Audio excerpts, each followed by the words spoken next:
السلام علیکم ورحمۃ اللہ وبرکاتہ۔ کیسے ہیں آپ سب لوگ؟ امید ہے آپ تمام لوگ خیریت سے ہوں گے۔ اللہ پاک آپ کی تمام پریشانیوں کو دور عطا فرمائے۔ میرے پیارے دوستو، آج میں آپ سبھی لوگوں کو ایک ایسی چیز بتاؤں گا جس کو اگر آپ لوگوں نے اپنی زندگی میں شامل کر لیا، انشاءاللہ تعالی اس سے آپ کی قسمت کا ستارہ چمک جائے گا۔ آپ کے کاروبار میں اس طریقے کے ساتھ برکت ہوگی کہ آپ لوگ اس کو خود دیکھ کر حیران رہ جائیں گے۔ اللہ پاک آپ کو غیب سے رزق عطا فرمائے گا، آپ کی تمام پریشانیوں کو دور فرمائے گا اور آپ کی تمام حاجتوں کو بھی پورا عطا فرمائے گا۔ میرے پیارے عزیز دوستو، اگر آپ لوگوں نے اپنے کاروبار کو شروع کرنے سے پہلے، یعنی آپ لوگ کا جو بھی بزنس ہے، جو بھی کام کاروبار آپ کرتے ہیں، اس سے پہلے اس سورہ مبارک کو روزانہ ایک مرتبہ پڑھا یا سنا، انشاءاللہ اس کے بعد آپ کے کاروبار میں بے شمار ترقی ہوگی۔ اللہ رب العزت آپ کو غیب سے رزق عطا فرمائے گا۔ پیارے دوستو، الحمدللہ یہ میرا خود کا آزمایا ہوا وظیفہ ہے۔ اس سورہ مبارک کی بہت ہی زیادہ فضیلت ہے، بہت بابرکت یہ سورہ ہے۔ آپ لوگ روزانہ صبح کو صرف ایک مرتبہ اس کو ضرور پڑھ یا سن کر دیکھیں، انشاءاللہ آپ کو آپ کی پریشان بھری زندگی سے نجات مل جائے گی۔ میرے پیارے دوستو، اس سورہ مبارک کی اتنی زیادہ فضیلت ہے، آپ لوگ یہیں سے اندازہ لگا سکتے ہیں، کیونکہ یہ سورہ مبارک قرآن مقدس کا دل ہے۔ تو جو سورہ مبارک قرآن پاک کا دل ہو تو آپ لوگ یہیں سے اندازہ لگا سکتے ہیں اس سورہ مبارک کی کتنی زیادہ فضیلت ہوگی، کتنی بابرکت وہ سورہ ہوگی۔ انشاءاللہ اللہ رب العزت آپ کو بے شمار رزق سے نوازے گا، آپ کی تمام پریشانیوں کو بھی دور عطا فرمائے گا۔ جس شخص نے بھی اس کا وظیفہ کیا وہ شخص مالا مال ہو گیا، اس کو اس سے بے شمار فائدہ حاصل ہوا۔ تو چلیے دوستو، اب ہم آپ کو سنا دیتے ہیں اس برکت والی سورہ کو۔ اس سے پہلے دل سے اس ویڈیو پر لائک کر دیں، چینل کو سبسکرائب کریں، ویڈیو کو شیئر بھی ضرور کریں، اور اللہ تعالیٰ کے 99 ناموں میں سے ایک نام کومنٹ میں ضرور لکھ دیا کریں۔ اعوذ باللہ من الشیطان الرجیم، بسم اللہ الرحمن الرحیم، یاسین والقرآن الحکیم، انک لمن المرسلین علی صراط مستقیم، تنزیل العزیز الرحیم، لتنذر قوما ما انذر آباؤهم فهم غافلون، لقد حق القول على أكثرهم فهم لا يؤمنون، إنا جعلنا في أعناقهم أغلالا فهي إلى الأذقان فهم مقمحون، وجعلنا من بين أيديهم سدا ومن خلفهم سدا فأغشيناهم فهم لا يبصرون، وسواء عليهم أأنذرتهم أم لم تنذرهم لا يؤمنون، إنما تنذر من اتبع الذكر وخشي الرحمن بالغيب فبشره بمغفرة وأجر كريم، إنا نحن نحيي الموتى ونكتب ما قدموا وآثارهم وكل شيء أحصيناه في إمام مبين، واضرب لهم مثلا أصحاب القرية إذ جاءها المرسلون، إذ أرسلنا إليهم اثنين فكذبوهما فعززنا بثالث فقالوا إنا إليكم مرسلون، قالوا ما أنتم إلا بشر مثلنا وما أنزل الرحمن من شيء إن أنتم إلا تكذبون، قالوا ربنا يعلم إنا إليكم لمرسلون وما علينا إلا البلاغ المبين، قالوا إنا تطيرنا بكم لئن لم تنتهوا لنرجمنكم وليمسنكم منا عذاب أليم، قالوا طائركم معكم أئن ذكرتم بل أنتم قوم مسرفون وجاء من أقصى المدينة رجل يسعى قال يا قوم اتبعوا المرسلين اتبعوا من لا يسألكم أجرا وهم مهتدون وما لي لا أعبد الذي فطرني وإليه ترجعون أأتخذ من دونه آلهة إن يردني الرحمن بضر لا تغني عني شفاعتهم شيئا ولا ينقذون إني إذا لفي ضلال مبين إني آمنت بربكم فاسمعون قيل ادخل الجنة قال يا ليت قومي يعلمون بما غفر لي ربي وجعلني من المكرمين وما أنزلنا على قومه من بعده من جند من السماء وما كنا منزلين إن كانت إلا صيحة واحدة فإذا هم خامدون يا حسرة على العباد ما يأتيهم من رسول إلا كانوا به يستهزئون ألم يروا كم أهلكنا قبلهم من القرون أنهم إليهم لا يرجعون وإن كل لما جميع لدينا محضرون وآية لهم الأرض الميتة أحييناها وأخرجنا منها حبا فمنه يأكلون وجعلنا فيها جنات من نخيل وأعناب وفجرنا فيها من العيون ليأكلوا من ثمره وما عملته أيديهم أفلا يشكرون سبحان الذي خلق الأزواج كلها مما تنبت الأرض ومن أنفسهم ومما لا يعلمون وآية لهم الليل نسلخ منه النهار فإذا هم مظلمون والشمس تجري لمستقر لها ذلك تقدير العزيز العليم والقمر قدرناه منازل حتى عاد كالعرجون القديم لا الشمس ينبغي لها أن تدرك القمر ولا الليل سابق النهار وكل في فلك يسبحون وآية لهم أنا حملنا ذريتهم في الفلك المشحون وخلقنا لهم من مثله ما يركبون وإن نشأ نغرقهم فلا صريخ لهم ولا هم ينقذون إلا رحمة منا ومتاعا إلى حين وإذا قيل لهم اتقوا ما بين أيديكم وما خلفكم لعلكم ترحمون وما تأتيهم من آية من آيات ربهم إلا كانوا عنها معرضين وإذا قيل لهم أنفقوا مما رزقكم الله قال الذين كفروا للذين آمنوا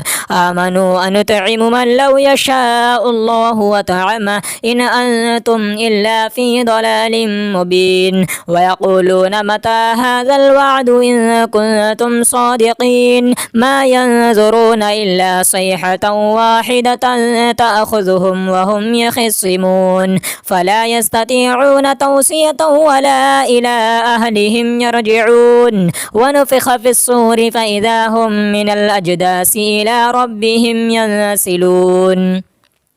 قالوا يا ويلنا من بعثنا من مرقدنا هذا ما وعد الرحمن وصدق المرسلون إن كانت إلا صيحة واحدة فإذا هم جميع لدينا محضرون فاليوم لا تظلم نفس شيئا ولا تجزون إلا ما كنتم تعملون إن أصحاب الجنة اليوم في شغل فاكهون هم وأزواجهم في ظلال على الأرائك متكئون لهم فيها فاكهة ولهم ما يدعون سلام قولا من رب رحيم وامتازوا اليوم أيها المجرمون ألم أعهد إليكم يا بني آدم ألا تعبدوا الشيطان إنه لكم عدو مبين وأن اعبدوني هذا صراط مستقيم ولقد أضل منكم جبلا كثيرا أفلم تكونوا تعقلون هذه جهنم التي كنتم توعدون اصلوها اليوم بما كنتم تكفرون اليوم نختم على أفواههم وتكلمنا أيديهم وتشهد أرجلهم بما كانوا يكسبون ولو نشاء لطمسنا على أعينهم فاستبقوا الصراط فأنى يبصرون ولو نشاء لمسخناهم على مكانتهم فما استطاعوا مضيا ولا يرجعون ومن نعمره ننكسه في الخلق فلا يعقلون وما علمناه الشعر وما ينبغي له إن هو إلا ذكر وقرآن مبين لينذر من كان حيا ويحق القول على الكافرين أولم يروا أنا خلقنا لهم مما عملت أيدينا أنعاما فهم لها مالكون وذللناها لهم فمنها ركوبهم ومنها يأكلون ولهم فيها منافع ومشارب وفلا يشكرون واتخذوا من دون الله آلهة لعلهم ينصرون لا يستطيعون نصرهم وهم لهم جند محضرون فلا يحزنك قولهم إنا نعلم ما يسرون وما يعلنون أولم ير الإنسان أنا خلقناه من نطفة فإذا هو خصيم مبين وضرب لنا مثلا ونسي خلقه قال من يحيي العظام وهي رميم قل يحييها الذي أنشاها أول مرة وهو بكل خلق عليم الذي جعل لكم من الشجر الأخضر نارا فإذا أنتم منه توقدون أوليس الذي خلق السماوات والأرض بقادر على أن يخلق مثلهم بلى وهو الخلاق العليم إنما أمره إذا أراد شيئا أن يقول له كن فيكون فسبحان الذي بيده ملكوت كل شيء وإليه ترجعون آمنت بالله صدق الله العلي العظيم أعوذ بالله من الشيطان الرجيم بسم الله الرحمن الرحيم ياسين والقرآن الحكيم إنك لمن المرسلين على صراط مستقيم تنزيل العزيز الرحيم لتنذر قوما ما أنذر آباؤهم فهم غافلون لقد حق القول على أكثرهم فهم لا يؤمنون إنا جعلنا في أعناقهم أغلالا فهي إلى الأذقان فهم مقمحون وجعلنا من بين أيديهم سدا ومن خلفهم سدا فأغشيناهم فهم لا يبصرون وسواء عليهم أأنذرتهم أم لم تنذرهم لا يؤمنون إنما تنذر من اتبع الذكر وخشي الرحمن بالغيب فبشره بمغفرة وأجر كريم إنا نحن نحيي الموتى ونكتب ما قدموا وآثارهم وكل شيء أحصيناه في إمام مبين واضرب لهم مثلا أصحاب القرية إذ جاءها المرسلون إذ أرسلنا إليهم اثنين فكذبوهما فعززنا بثالث فقالوا إنا إليكم مرسلون قالوا ما أنتم إلا بشر مثلنا وما أنزل الرحمن من شيء إن أنتم إلا تكذبون قالوا ربنا يعلم إنا إليكم لمرسلون وما علينا إلا البلاغ المبين قالوا إنا تطيرنا بكم لئن لم تنتهوا لنرجمنكم وليمسنكم منا عذاب أليم قالوا طائركم معكم أئن ذكرتم بل أنتم قوم مسرفون. وجاء من أقصى المدينة رجل يسعى قال يا قوم اتبعوا المرسلين اتبعوا من لا يسألكم أجرا وهم مهتدون. وما لي لا أعبد الذي فطرني وإليه ترجعون. أأتخذ من دونه آلهة إن يردني الرحمن بضر لا تغني عني شفاعتهم شيئا ولا ينقذون. إني إذا لفي ضلال مبين. إني آمنت بربكم فاسمعون. قيل ادخل الجنة قال يا ليت قومي يعلمون بما غفر لي ربي وجعلني من المكرمين. وما أنزلنا على قومه من بعده من جند من السماء وما كنا منزلين. إن كانت إلا صيحة واحدة فإذا هم خامدون. يا حسرة على العباد ما يأتيهم من رسول إلا كانوا به يستهزئون. ألم يروا كم أهلكنا قبلهم من القرون أنهم إليهم لا يرجعون. وإن كل لما جميع لدينا محضرون. وآية لهم الأرض الميتة أحييناها وأخرجنا منها حبا فمنه يأكلون. وجعلنا فيها جنات من نخيل وأعناب وفجرنا فيها من العيون ليأكلوا من ثمره وما عملته أيديهم أفلا يشكرون. سبحان الذي خلق الأزواج كلها مما تنبت الأرض ومن أنفسهم ومما لا يعلمون. وآية لهم الليل نسلخ منه النهار فإذا هم مظلمون. والشمس تجري لمستقر لها ذلك تقدير العزيز العليم. والقمر قدرناه منازل حتى عاد كالعرجون القديم. لا الشمس ينبغي لها أن تدرك القمر ولا الليل سابق النهار وكل في فلك يسبحون. وآية لهم أنا حملنا ذريتهم في الفلك المشحون وخلقنا لهم من مثله ما يركبون. وإن نشأ نغرقهم فلا صريخ لهم ولا هم ينقذون إلا رحمة منا ومتاعا إلى حين. وإذا قيل لهم اتقوا ما بين أيديكم وما خلفكم لعلكم ترحمون. وما تأتيهم من آية من آيات ربهم إلا كانوا عنها معرضين. وإذا قيل لهم أنفقوا مما رزقكم الله قال الذين كفروا للذين آمنوا أنطعم من لو يشاء الله وطعمه إن أنتم إلا في ضلال مبين. ويقولون متى هذا الوعد إن كنتم صادقين. ما ينظرون إلا صيحة واحدة تأخذهم وهم يخصمون فلا يستطيعون توصية ولا إلى أهلهم يرجعون. ونفخ في الصور فإذا هم من الأجداث إلى ربهم ينسلون.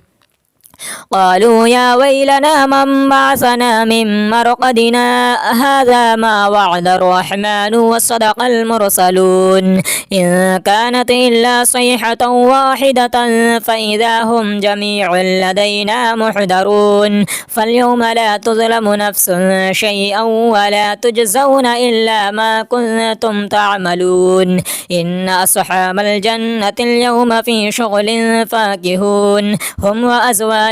في ظلال على الأرائك متكئون. لهم فيها فاكهة ولهم ما يدعون سلام قولا من رب رحيم. وامتازوا اليوم أيها المجرمون ألم أعهد إليكم يا بني آدم ألا تعبدوا الشيطان إنه لكم عدو مبين وأن اعبدوني هذا صراط مستقيم. ولقد أضل منكم جبلا كثيرا أفلم تكونوا تعقلون. هذه جهنم التي كنتم توعدون اصلوها اليوم بما كنتم تكفرون اليوم نختم على أفواههم وتكلمنا أيديهم وتشهد أرجلهم بما كانوا يكسبون ولو نشاء لطمسنا على أعينهم فاستبقوا الصراط فأنى يبصرون ولو نشاء لمسخناهم على مكانتهم فما استطاعوا مضيا ولا يرجعون ومن نعمره ننكسه في الخلق فلا يعقلون وما علمناه الشعر وما ينبغي له إن هو إلا ذكر وقرآن مبين لينذر من كان حيا ويحق القول على الكافرين أولم يروا أنا خلقنا لهم مما عملت أيدينا أنعاما فهم لها مالكون وذللناها لهم فمنها ركوبهم ومنها يأكلون ولهم فيها منافع ومشارب وفلا يشكرون واتخذوا من دون الله آلهة لعلهم ينصرون لا يستطيعون نصرهم وهم لهم جند محضرون فلا يحزنك قولهم إنا نعلم ما يسرون وما يعلنون أولم ير الإنسان أنا خلقناه من نطفة فإذا هو خصيم مبين وضرب لنا مثلا ونسي خلقه قال من يحيي العظام وهي رميم قل يحييها الذي أنشاها أول مرة وهو بكل خلق عليم الذي جعل لكم من الشجر الأخضر نارا فإذا أنتم منه توقدون أوليس الذي خلق السماوات والأرض بقادر على أن يخلق مثلهم بلى وهو الخلاق العليم إنما أمره إذا أراد شيئا أن يقول له كن فيكون فسبحان الذي بيده ملكوت كل شيء وإليه ترجعون آمنت بالله صدق الله العلي العظيم أعوذ بالله من الشيطان الرجيم بسم الله الرحمن الرحيم ياسين والقرآن الحكيم إنك لمن المرسلين على صراط مستقيم تنزيل العزيز الرحيم لتنذر قوما ما أنذر آباؤهم فهم غافلون لقد حق القول على أكثرهم فهم لا يؤمنون إنا جعلنا في أعناقهم أغلالا فهي إلى الأذقان فهم مقمحون وجعلنا من بين أيديهم سدا ومن خلفهم سدا فأغشيناهم فهم لا يبصرون وسواء عليهم أأنذرتهم أم لم تنذرهم لا يؤمنون إنما تنذر من اتبع الذكر وخشي الرحمن بالغيب فبشره بمغفرة وأجر كريم إنا نحن نحيي الموتى ونكتب ما قدموا وآثارهم وكل شيء أحصيناه في إمام مبين واضرب لهم مثلا أصحاب القرية إذ جاءها المرسلون إذ أرسلنا إليهم اثنين فكذبوهما فعززنا بثالث فقالوا إنا إليكم مرسلون قالوا ما أنتم إلا بشر مثلنا وما أنزل الرحمن من شيء إن أنتم إلا تكذبون قالوا ربنا يعلم إنا إليكم لمرسلون وما علينا إلا البلاغ المبين قالوا إنا تطيرنا بكم لئن لم تنتهوا لنرجمنكم وليمسنكم منا عذاب أليم قالوا طائركم معكم أئن ذكرتم بل أنتم قوم مسرفون. وجاء من أقصى المدينة رجل يسعى قال يا قوم اتبعوا المرسلين اتبعوا من لا يسألكم أجرا وهم مهتدون. وما لي لا أعبد الذي فطرني وإليه ترجعون. أأتخذ من دونه آلهة إن يردني الرحمن بضر لا تغني عني شفاعتهم شيئا ولا ينقذون. إني إذا لفي ضلال مبين. إني آمنت بربكم فاسمعون. قيل ادخل الجنة قال يا ليت قومي يعلمون بما غفر لي ربي وجعلني من المكرمين. وما أنزلنا على قومه من بعده من جند من السماء وما كنا منزلين. إن كانت إلا صيحة واحدة فإذا هم خامدون. يا حسرة على العباد ما يأتيهم من رسول إلا كانوا به يستهزئون. ألم يروا كم أهلكنا قبلهم من القرون أنهم إليهم لا يرجعون. وإن كل لما جميع لدينا محضرون. وآية لهم الأرض الميتة أحييناها وأخرجنا منها حبا فمنه يأكلون. وجعلنا فيها جنات من نخيل وأعناب وفجرنا فيها من العيون ليأكلوا من ثمره وما عملته أيديهم أفلا يشكرون. سبحان الذي خلق الأزواج كلها مما تنبت الأرض ومن أنفسهم ومما لا يعلمون. وآية لهم الليل نسلخ منه النهار فإذا هم مظلمون.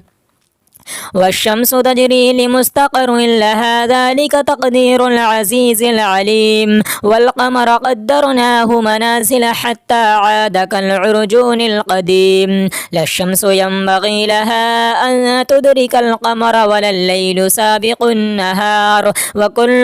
في فلك يسبحون. وآية لهم أنا حملنا ذريتهم في الفلك المشحون وخلقنا لهم من مثله ما يركبون. وإن نشأ نغرقهم فلا صريخ لهم ولا هم ينقذون إلا رحمة منا ومتاعا إلى حين. وإذا قيل لهم اتقوا ما بين أيديكم وما خلفكم لعلكم ترحمون. وما تأتيهم من آية من آيات ربهم إلا كانوا عنها معرضين. وإذا قيل لهم أنفقوا مما رزقكم الله قال الذين كفروا للذين آمنوا أنطعم من لو يشاء الله وطعمه إن أنتم إلا في ضلال مبين. ويقولون متى هذا الوعد إن كنتم صادقين. ما ينظرون إلا صيحة واحدة تأخذهم وهم يخصمون فلا يستطيعون توصية ولا إلى أهلهم يرجعون. ونفخ في الصور فإذا هم من الأجداث إلى ربهم ينسلون. قالوا يا ويلنا من بعثنا من مرقدنا هذا ما وعد الرحمن وصدق المرسلون. إن كانت إلا صيحة واحدة فإذا هم جميع لدينا محضرون. فاليوم لا تظلم نفس شيئا ولا تجزون إلا ما كنتم تعملون. إن أصحاب الجنة اليوم في شغل فاكهون هم وأزواجهم في ظلال على الأرائك متكئون. لهم فيها فاكهة ولهم ما يدعون سلام قولا من رب رحيم. وامتازوا اليوم أيها المجرمون ألم أعهد إليكم يا بني آدم ألا تعبدوا الشيطان إنه لكم عدو مبين وأن اعبدوني هذا صراط مستقيم. ولقد أضل منكم جبلا كثيرا أفلم تكونوا تعقلون. هذه جهنم التي كنتم توعدون اصلوها اليوم بما كنتم تكفرون اليوم نختم على أفواههم وتكلمنا أيديهم وتشهد أرجلهم بما كانوا يكسبون ولو نشاء لطمسنا على أعينهم فاستبقوا الصراط فأنى يبصرون ولو نشاء لمسخناهم على مكانتهم فما استطاعوا مضيا ولا يرجعون ومن نعمره ننكسه في الخلق أفلا يعقلون وما علمناه الشعر وما ينبغي له إن هو إلا ذكر وقرآن مبين لينذر من كان حيا ويحق القول على الكافرين أولم يروا أنا خلقنا لهم مما عملت أيدينا أنعاما فهم لها مالكون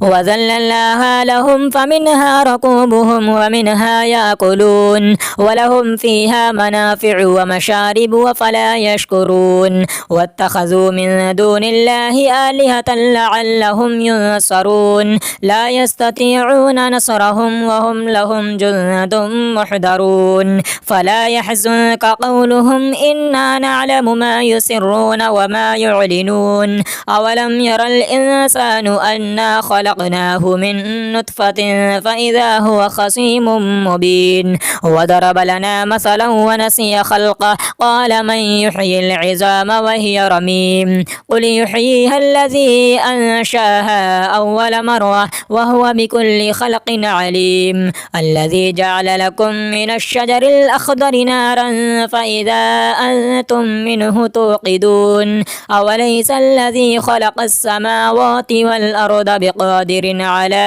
أن يخلق مثلهم بلى وهو الخلاق العليم إنما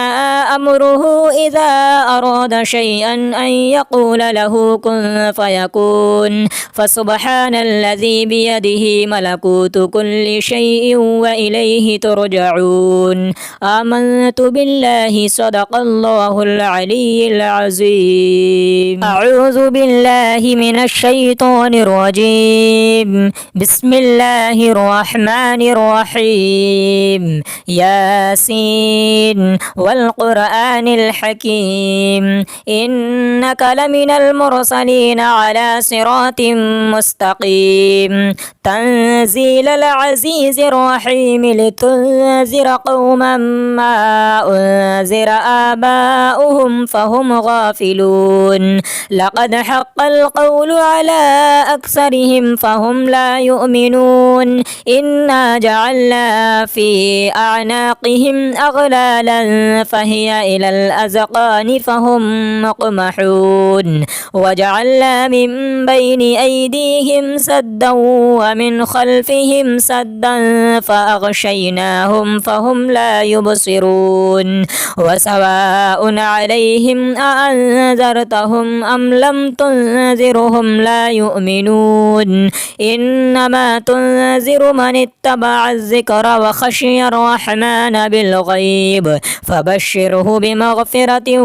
وأجر كريم إنا نحن نحيي الموتى ونكتب ما قدموا وآثارهم وكل شيء أحصيناه في إمام مبين واضرب لهم مثلا أصحاب القرية إذ جاءها المرسلون إذ أرسلنا إليهم اثنين فكذبوهما فعززنا بثالث فقالوا إنا إليكم مرسلون قالوا ما أنتم إلا بشر مثلنا وما أنزل الرحمن من شيء إن أنتم إلا تكذبون قالوا ربنا يعلم إنا إليكم لمرسلون وما علينا إلا البلاغ المبين قالوا إنا تطيرنا بكم لئن لم تنتهوا لنرجمنكم وليمسنكم منا عذاب أليم قالوا طائركم معكم أئن ذكرتم بل أنتم قوم مسرفون وجاء من أقصى المدينة رجل يسعى قال يا قوم اتبعوا المرسلين اتبعوا من لا يسألكم أجرا وهم مهتدون وما لي لا أعبد الذي فطرني وإليه ترجعون أأتخذ من دونه آلهة إن يردني الرحمن بضر لا تغني عني شفاعتهم شيئا ولا ينقذون إني إذا لفي ضلال مبين إني آمنت بربكم فاسمعون قيل ادخل الجنة قال يا ليت قومي يعلمون بما غفر لي ربي وجعلني من المكرمين وما أنزلنا على قومه من بعده من جند من السماء وما كنا منزلين إن كانت إلا صيحة واحدة فإذا هم خامدون يا حسرة على العباد ما يأتيهم من رسول إلا كانوا به يستهزئون ألم يروا كم أهلكنا قبلهم من القرون أنهم إليهم لا يرجعون وإن كل لما جميع لدينا محضرون وآية لهم الأرض الميتة أحييناها وأخرجنا منها حبا فمنه يأكلون وجعلنا فيها جنات من نخيل وأعناب وفجرنا فيها من العيون ليأكلوا من ثمره وما عملته أيديهم أفلا يشكرون سبحان الذي خلق الأزواج كلها مما تنبت الأرض ومن أنفسهم ومما لا يعلمون وآية لهم الليل نسلخ منه النهار فإذا هم مظلمون